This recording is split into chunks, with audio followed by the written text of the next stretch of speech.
Thank you for tuning into Jen's Addiction. I'm Jen, and I'm so glad that you're here with me today. And on today's episode, I wanted to talk a little bit about one of my favorite bands and singers, and that would be Martha Davis and the Motels. I was originally thinking about doing something about Martha, and um, honestly, I just hadn't kind of taken the time to pull some information together and really think about it.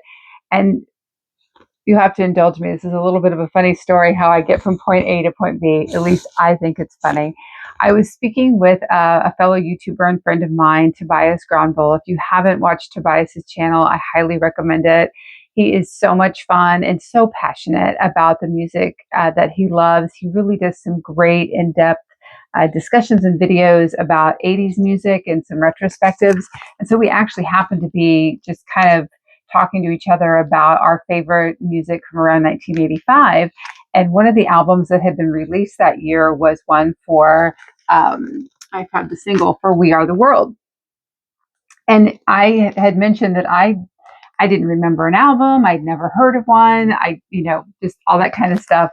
Well, I was flipping through records today, and lo and behold, I own a copy of the We Are the World album. Now, bear with me. This is actually going somewhere.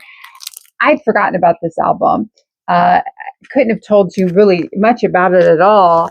And you realize on the back, there is quite a lot of music on here, some of which I've heard, some of which I haven't. And as my husband points out, for all the crap basically Prince got for not being on this record, there's Prince and the Revolution. They do an original song. So it's just super, super good. And right below Prince's name, you'll see Tina Turner, and she does Total Control. Well, I wasn't thinking. I thought, well, I'm going to put it on. I really wanted to hear the Prince song. And then the song starts, and I'm like, well, that's not Tina Turner. That's the Motels.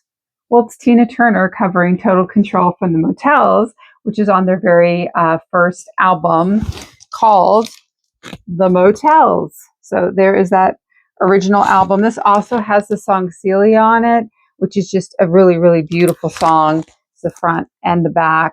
And it just got me thinking about how much I really do love the Motels. I think they are just kind of that quintessential American 80s band. They're really sort of listed as an American rock new wave band. Sometimes I can tell or feel like where people must have been going with that new wave idea. I just thought they were wonderful. They do it kind of encompass that sound, like with saxophones and keyboards, which are pretty heavily prominent through the 80s. But just what a really underrated, I think, an amazing band that the Motels are. And really, Martha Davis, I mean, my gosh, what a voice. I mean, I have really been thinking long and hard about women in music that mean a lot to me. I've talked a little bit about Debbie Harry's album Cuckoo, and of course, I'm a fan of Blondie. I talked in another episode about Ivy Rorschach from The Cramps. There's so many Poison Ivy. Sorry, there's so many great singers, musicians out there that I admire and respect, and Martha Davis is one of those singers. Now, full disclosure, I don't have every Motels album. I would say the first five are the essential kind of what I grew up with, the sound that I love. They've made some newer music, which I do like. And she kind of dropped off my radar a little bit. But just to give you an idea, she was born January 19th, 1951 in Berkeley, California. At a very young age, I believe it was around 15, she became a mom, ended up getting married to a man who was in the military. I don't think he was much older than 17, began living the life of a military wife. She ended up having two daughters by the time she was 17. She gets divorced. She moves back home with her family. And by the age of 19, her mom, I believe, committed suicide, which was incredibly poignant and stood out to her at a time when she was a young mother herself. And she found some diaries of her mom's that really emphasized how she felt that she got married and was trying to be this wife and mother that her husband wanted her to be, Martha's dad. And that it just wasn't happening for her. And she'd sacrificed all her dreams and put things aside to be this person. And it affected her deeply. And Martha was like, I'm not going to do that. I don't want to be that person. I don't want that to happen to me. And I'm sure a lot of us have been there, kind of looking back on things in your life and woulda, shoulda, coulda. And she didn't want to have those moments. She just wanted to know that she followed her passions and her dreams, which kind of led her to music. So, by, I believe, let's see, 1977, to check my notes, 78, I think it's 1978, she meets kind of the first incarnation of what would become the Motels, a group of friends. They all have a desire to produce and make music. And so they started a band at that point. I think it was called the Warfield Foxes. And Martha, through her life, it seems she has a series of intimate relationships with people, musicians, guitarists within her band, that haven't always ended well. She stopped dating one of those guitarists who went on to do another band. And then kind of the incarnation of the Motels that I remember maybe the most, or having made some of the songs that were important to me, sort of came to be. And I'm going to read my notes on this one. So in 78, it was Martha Davis, I think Guy Perry on lead guitar, Jeff Gerard and his brother Marty, Michael Goodrow, Brian Glasscock. They kind of went on to do their thing. And they were signed in May 1979 to Capitol Records. And when they kind of produced their first album. So then in 1980, the next album that they come out with is Careful. And so there's that album. And there is the back of that album. Again, we have Danger, Envy, Careful, Bonjour Baby, Party Professionals, Days Are Okay, Cry Baby, Whose Problem, People, Places, and Things in Slow Town. I think some of my favorites on this one were Danger and the title track Careful. So an album not a lot of people knew about. Like I said before, Total Control and Celia were album favorites on here. I'd heard that she wrote Total Control kind of based on her relationship with the lead guitarist that had left previously. And Celia has some undertones, I think, of past experiences she had with her first husband as a teenage, army wife, and some of the things that happened to her that maybe weren't so great. So then that goes into the next record that they make, which is All for One. So on this particular album, this one would have, oh my gosh, Only the Lonely is on this one. So that's kind of like their first top 10 hit. They have two top 10 hits. So it's Only the Lonely and Suddenly Last Summer.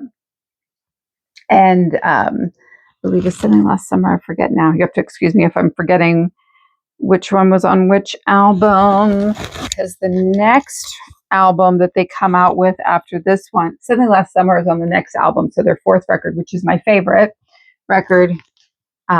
So that is Little Robbers. And I think this is the best.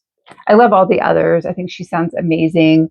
This one, though, there's just something about this album. Every time I put it on, I think it's just really magical. So where do we go from here? Nothing Sacred, Suddenly Last Summer, I Love You, Trust Me, Monday Shut Down, Remember the Nights. What a great song. Little Robbers is a great song. Into the Heartland, Tables Turned in Footsteps. Just really wonderful, wonderful songs. If you haven't listened to this whole album, I would highly recommend any of these first five. I think for sure. I think are just total winners. And then the last album that came out was Shocked. So this has Shock, Shame, Hungry, Annie Told Me. Just so many good songs on this record too. But kind of that last moment, where we see the motels as they are. I think it had been written that she had been spending a lot of her money and time financing the band, and she fired everybody. And I think then the next album that she came out with was one called Policy that was supposed to be a Motels album, I think, and became her first solo album after the firing of everybody in the band. So just kind of an amazing story, if you think about where she started and where she ended up. She's currently still in the Motels. I think it was in 2000 to the present, they kind of came back in full swing. Some of the original lineup had been together even around 2012 to 2014. They'd been touring, did a lot of the 80s tours and all those types of things. And then came back to, I think it's Martha Davis, and the Motels is now sort of how it's labeled. Probably the last original member.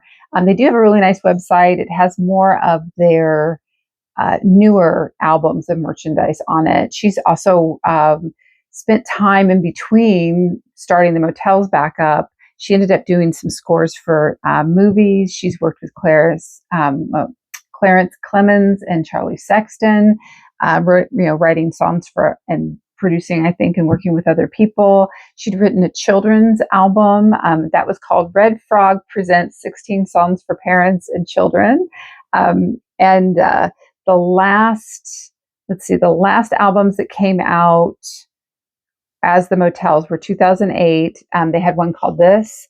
2011, they did one called Apocalypso, which I think they had tried to bring out as their third album, and Capitol didn't think that it was commercial enough, so they kind of canned it.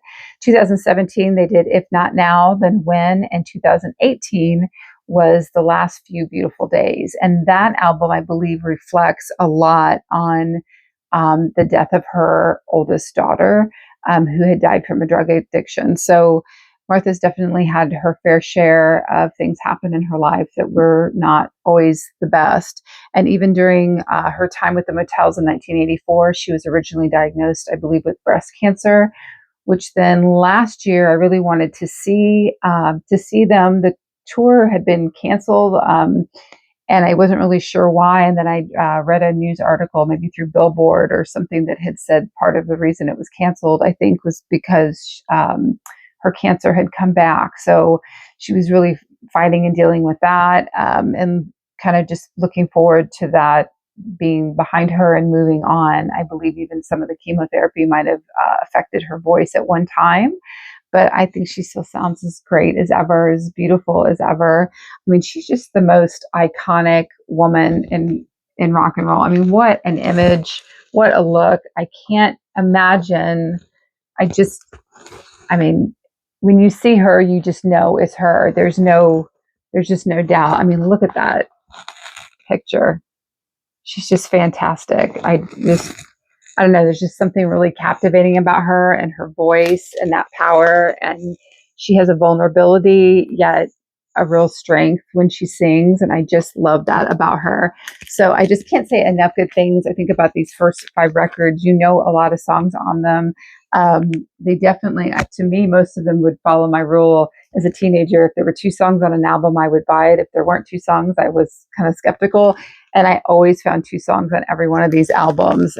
And again, this is the one, Little Robbers is the one that I keep in rotation the most and always go back to. So, if I just want to listen to something effortlessly on a Sunday, or something to just kind of ground me back, that I love, the Motels is definitely it.